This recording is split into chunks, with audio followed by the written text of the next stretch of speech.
Hello, my friends. Today we are flying in Flight Simulator, and we are going to go over and spotlight Zion Canyon as a downloadable content that I collected from flightsim.to, which is a beautiful community site allowing artists who are interested in improving the game and the visuals within the game, or, providing aircraft, There's all sorts of things that you can find on this website, one of which is this downloadable content that I have today.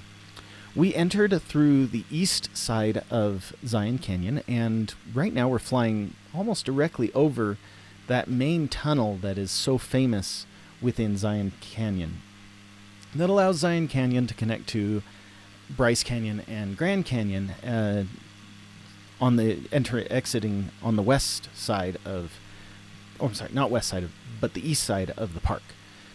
That being said, this DLC isn't rewriting the game. It is placing these realistic views, well, not so much realistic, but almost exact realistic views over the photogrammetry that the game attempts to make.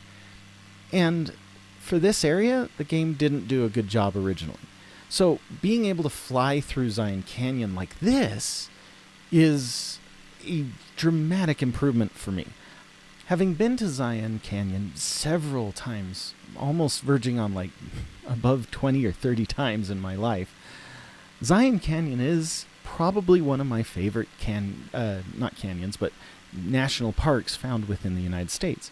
And of all the places, I love the just awe that this sheer vertical canyon can inspire in anyone who enters it. These canyon walls, in most places, shoot straight up almost 2,000 feet, and it is a sight to behold. Now, flying over Zion Canyon this low to, or almost equal, I think I'm just about level with the top of the mesa around the canyon. This is a new view for me, and I think it is stellar. So, I'm glad that you guys are coming along with me on this flight. I'll have some interesting facts for you as we go through the canyon. A flight like this, in a canyon so majestic, it seems only fitting to have some classical music accompany us today. So, what I'm going to do is include The Blue Danube by Strauss, and we'll see just how beautiful Zion Canyon can be. Here we go.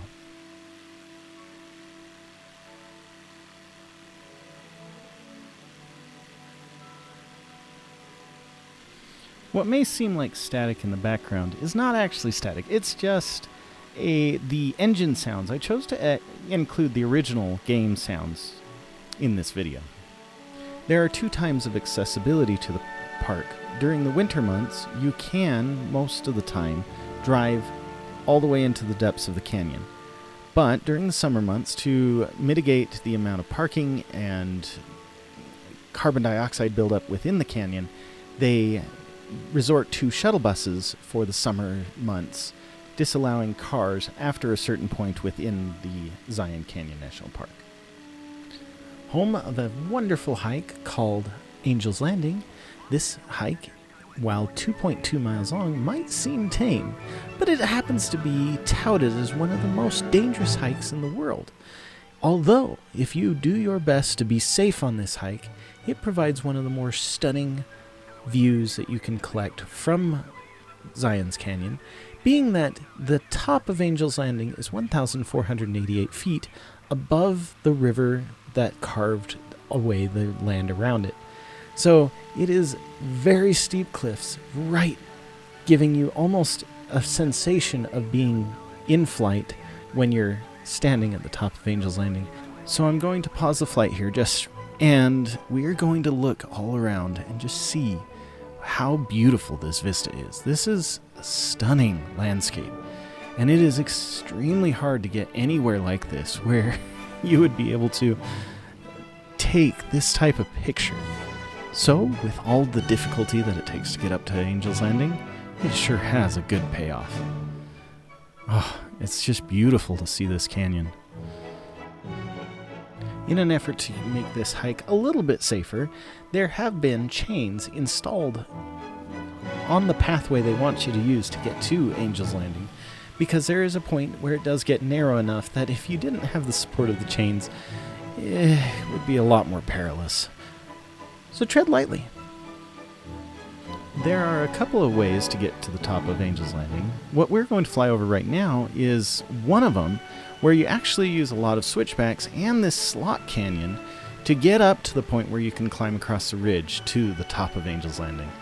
It is a very fascinating hike and is really fun to do early in the morning, which I can vouch for myself, as that is when I chose to do this hike last time I was there. Mainly because it was a little bit cooler in the morning, but it sure was a good payoff for me.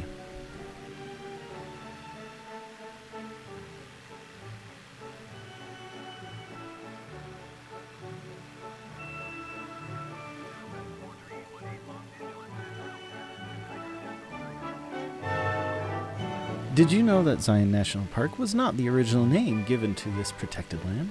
It was originally named Mukintuip, which is, when translated, stands for straight up land, which is very fitting for Zion National Park. It held on to the name Mukintuip for 10 years before it became a national park, originally being a national monument.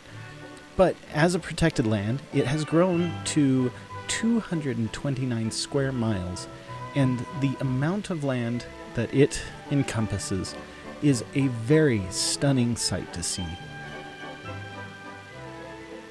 In addition to stunning vistas, wonderful hikes, and views that you can't find anywhere else in the world, Zion Canyon also has some 10,000 years of history hidden within it.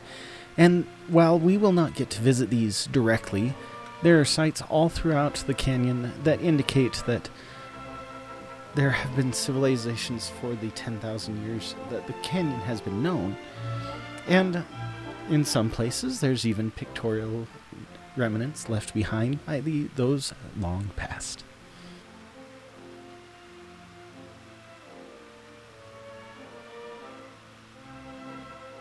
If you happen to be in Zion Canyon in real world, there's a chance you might see an odd-colored speck on the wall.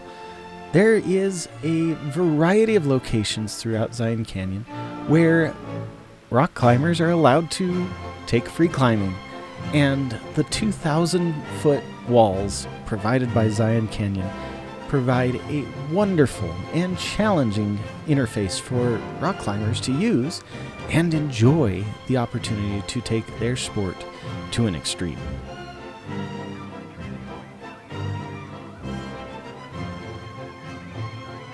In a not too surprising concept, the river that runs through Zion Canyon is definitely changing the shape of the land on a continuous basis, which, surprisingly enough, they've estimated that the Virgin River, which is the river that flows through Zion Canyon, removes almost 1 million tons of sediment per year, most of which is pulled from the canyon when flash floods happen or high rains, and it means that every time you visit Zion Canyon, you're looking at a different canyon that probably no one else has ever seen.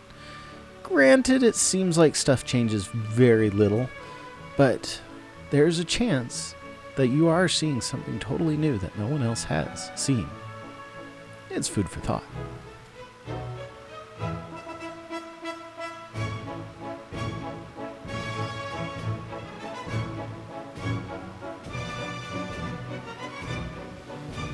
Zion Canyon is home to a fascinating feat of engineering, being that in order to facilitate travel from one national park to another, and not isolating Zion Canyon to itself, they exploited the fact that Zion Canyon is close enough to the Grand Canyon and close enough to Bryce Canyon that with the construction of a 1.1 mile long tunnel, they could connect Zion Canyon pretty easily to, quote unquote, to the Grand Canyon and Bryce Canyon. This allowed people to be able to explore more and experience more of the beauties that have been preserved within the United States. If you've ever had the opportunity to go through this tunnel, it is very dark, and it was originally built for slightly slenderer car times, and so there's a good chunk of time when they will not allow dual lane traffic to go through the tunnel. They'll have a runner that is the last person of a group that they'll send through the tunnel, and when that person exits the tunnel, they'll allow the other lane of traffic to go back. But it is not entirely in darkness. This tunnel has a few windows at various points that allow you to see the canyon as you're climbing through the mountain. Otherwise, it is entirely dark. It does aid to have your headlights on during the travel through this. And if you happen to be the first person in the tunnel, it is always fun to honk the horn and listen to the echo as it shoots down the tunnel.